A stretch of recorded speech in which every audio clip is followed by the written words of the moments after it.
Hello மக்களே, welcome to Bigg Boss review channel. இன்னும் என் சேனல் சப்ஸ்கிரைப் பண்ணலைன்னா சப்ஸ்கிரைப் பண்ணுங்கள். ஸோ இவங்க 2 பேர்த்த பற்றி நீங்கள் என்ன நினைக்கிறீங்கிறதே நீங்கள் சொல்லுங்கள். அண்ட் என்னையை பொறுத்த வரைக்கும் இவங்க வந்து பிக் பாஸை மதிக்கலை, இவ்வளோ எக்ஸ்ட்ரீம் போயிட்டாங்க, தெரிஞ்சே தான் ஒரு விஷயம் பண்ணுறாங்க.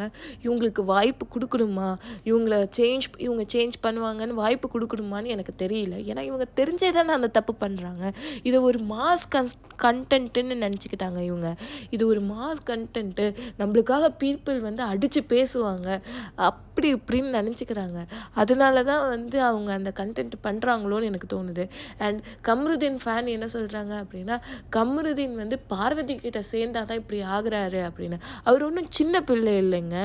அவருக்கு வந்து மற்றவங்க சொன்னால் இதெல்லாம் நடக்கிறதுக்கு ஒவ்வொருத்தவங்களோட தப்பு அவங்க பண்ணுறதுல இருக்குது, மற்றவங்கனால வரல. ஓகேங்களா? பார்வதி பிஆர்ஸ் என்ன சொல்கிறீங்க, கம்ருதீனால தான் அப்படிங்கிறீங்க. அதுவும் கிடையாது.